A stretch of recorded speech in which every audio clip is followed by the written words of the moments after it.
25 pro handicappers, $25,000 on the line. This is the Circa Friday Football Invitational on VSIN, the Sports Betting Network. Here is your host, Matt Humans.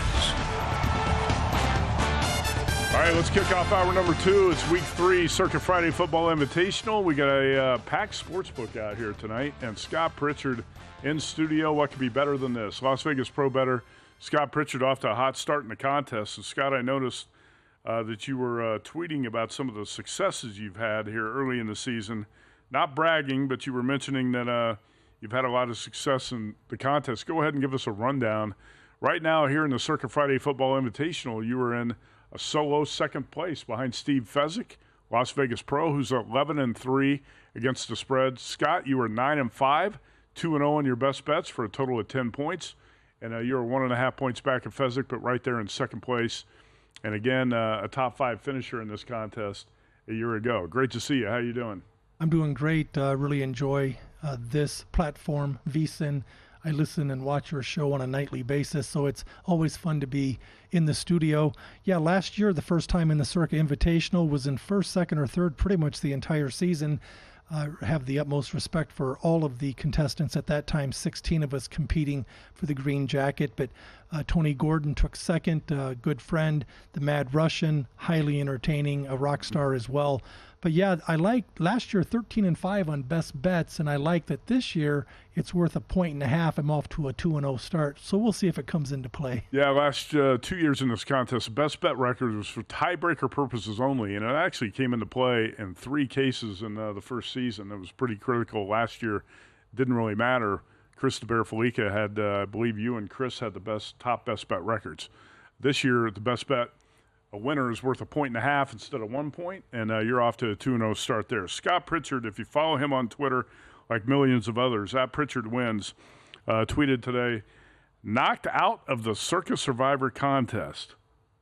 You knocked out after 2 weeks? That didn't take long. Last year, How many entries did you have? I had 10. Okay. So $10,000. Wham, bam, thank you, ma'am. That didn't feel too good. Where can I have another? Do I get a reprieve? Did you have the Ravens in week 2? I did, yeah. And I had 4 entries alive after going with Seattle and Tampa Bay week 1 after having the Bungles.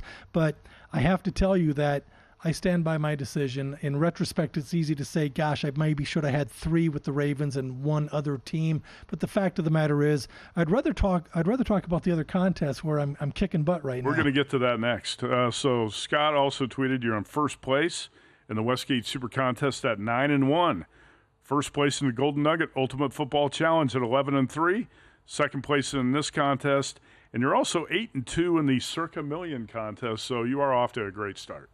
Well, again, I enjoy contests. I'll match wits with anyone. I would like to keep the main thing, and ultimately it's just you against the sports book against you. It's just about cashing tickets, but it's also kind of nice camaraderie, fellowship, friendly competition. So I'm enjoying the contest. And again, respectfully, I know 16 weeks from now, no one cares who's in second place after week 2, but I'd rather be 9-1 as opposed to 1-9. But I want to bring up one thing. And again, we all have horrific bad beats, so I don't want to get on a soapbox. But I will say the only thing keeping me from being 10-0 in the Westgate Superbook contest, week 1, Texans -2 and a hook, up 9 with less than 2 minutes to go against the Colts. 4th and goal from the 4. They need a field goal and a touchdown. Doesn't matter what order. Of course, he goes for the low percentage play. Who does he think he is? Dan Campbell? And they convert it, and I win by 2, but I lose by the hook, a la 9-1 as opposed to 10-0. Yeah, you've been doing this a long time. That's part of it. I had the Titans each of the first 2 weeks. That didn't feel good, right? You're going to take some bad beats along the way, and I know exactly what you're talking about with that Texans-Colts game in week 1. Scott Pritchard trying to tell you he's that close to perfection. So far. That's the last thing I'm saying. 9-1. I know a couple of your close friends are tuning in tonight to see your appearance. Tony Gordon out of California. He's been on your podcast, right? He's scheduled to be because he lives in Cali. It's limited schedule-wise. And also the Mad Russian, who I have mad respect for. Because of the Mad Russian, he turned me into the annoyed American last year in this contest. Jeff Petch, the defending champ here in the Circa Friday Football. What's the name of your podcast, by the way? It's called Let's Bet. 30 minutes every Friday from 1 to 1:30. All right, that's Scott Pritchard. Matt, the Shrewsbury, the parlay king out of Fresno, California, messaged me today and said, I can't wait to see Scott Pritchard on tonight's show. You're his favorite handicapper in the contest. All right, let's get to your plays this week. How about Eagles +3 at Saints in a big line move in the past, 5 days on this game? Well, when I look at this game, I'm a sucker for talent. And respectfully or disrespectfully, Derek Carr, the Saints quarterback, has never, ever won anything. And there's a reason for that. He's not a proven winner. He's not a good leader. He shies away from contact. He has happy feet when you pressure him. I respect the fact that they went into Dallas and beat an average Cowboys team by putting up a ton of points. I'm not going to give them credit for knocking off the Carolina Panthers in week 1. Everyone's going to knock off the Carolina Panthers, including Bishop Gorman. And I think that's an insult to Bishop Gorman. I don't like the Saints coach. I don't like the Saints quarterback. I give credit where credit's due. They're 2-0, but I have to tell you, Matt, this Philadelphia Eagles team, they're locked and loaded, especially offensively. I mean, they have the better quarterback. They have the better coach. They have a chip on their shoulder. For all intent and purpose, they should be 2-0 right now. They're an eyelash away from being 2-0. They had that game won on Monday, and I'm glad that they lost. I had the Falcons plus the 6.5 points, but they were a first down away from wrapping it up. I give the Falcons credit, but I like the Eagles. Better team, better coach, better quarterback coming off. And when a good team gets embarrassed and they lose to a team that they're supposed to beat, they usually respond a la Sunday. Eagles +3. See the cashier. All right, the Eagles were -3.5 in this game on Monday night before they lost, and now 3-point dogs in New Orleans, and a big line move there. Scott Pritchard taking the points with Philadelphia. All right, you're going to lay 2.5 with the Titans against the Packers, and we don't know what Jordan Love's status is going to be, but if it's not Love, it's going to be Malik Willis. Well, and again, you have to ask yourself, if it is Love, how effective will he be? Mm-hmm. It's a pretty serious injury. They are on the road, and the Tennessee Titans are not a very sexy team. I love teams like the Titans because all they do is cash tickets. Respectfully, in Game 1, they held Caleb Williams and the Chicago Bears to less than 100 yards passing, but Levis, the QB, cannot get out of his own way. I'm telling you, that was, when you talk about the Titans, I feel for you, my man, and that's why I have no, if you're talking about the Titans the first 2 weeks, I have no reason to complain about one bad beat because those were 2 horrific bad beats. The fact is, when you mentioned the backup quarterback for the Packers, he was 12 for 14. They ran 80+% of the time. They ran the ball 53 times. Good luck doing that on the road against Tennessee, a great, great, great defense. How great? Number 1 out of 32 teams. Right. I'll probably torture myself and take the Titans again this week. I like them again. In this spot against Third time's the charm, right? All right, let's get to 4 college totals here. You got 4 college totals and 1 college dog. How about Florida Atlantic and UConn over the total of 45?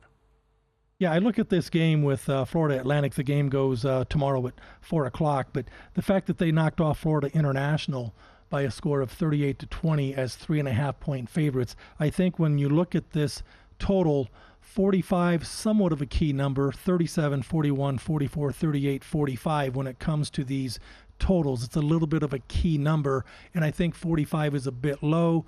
I have a small lean, small opinion over Red Rover.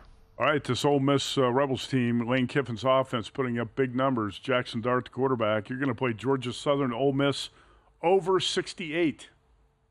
Yeah, you know, there's been a big move on this game, and oftentimes I'll ride that wave. But man, oh man, there comes a point where you've lost so much value. But when I look at this Mississippi team, they are not known to take their foot off the gas.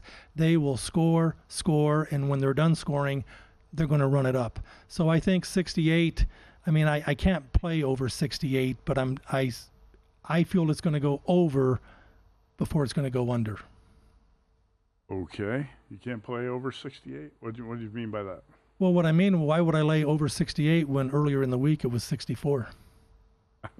But you're going to use it as a contest play, and you bet. Did you bet it over 64? I did not. Okay. I missed that. So I've not personally bet. A lot of these games that I'm giving out, obviously I bet. Every play that I give out on my site, I bet. But in this case, just being very transparent, I lean on the, hey, I have to come up with 7 plays, okay? So over 68 just because there's a move, and I like Mississippi. Man, points are going to be cheap, my friend. All right, let's go to the college dog here. The Spartans. You're going to take Michigan State plus 6.5 at Boston College. Well, think about this with the Spartans. It's not every day that you win 40-0, but you do not cover. They won 40-0 against Prairie View A&M, but they were laying 42 points, so they did not cover. But I think you've heard me say this before, and I'm going to repeat it. Points mean more than opinions. I do not go into every game and say, okay, I'm taking the dog. But if you look at my history over 3+ decades of betting at the highest level, I tend to lean on totals, I tend to lean on unders, and I tend to lean on the points. Points mean more than opinions. Give me the Spartans plus 6.5. I'm a little concerned. There's only one number. I mean, in football, 3, 7, 6, 10, 14, key numbers. Right. 3, 7, 6, 10, 14. The only number that scares me is that 7. But I'll take the 6.5 and hopefully see the cashier. All right, we got 40 seconds here. Let's get this one in quickly before your best bet. Ball State, Central Michigan, under 52. Yeah, again, these two teams last week combined for a total of 9 points. I don't want to talk about what they gave up. I think they gave up like 92 points. But I want to I have a small opinion on the under 52. Well, your best bet. We got time to get to it. Let's do it now. Duke, Middle Tennessee, over 51. I'm not afraid as an independent critical thinker to be on the move early or against it late. Here, I'm against the move. All the money's come in on under. People cannot get enough of the under. I'm going over Red Rover as my best bet. 51, key number. 37, there are 10 ways to get to 37. 37 to 51, 2 touchdowns. Over 51, see the cashier.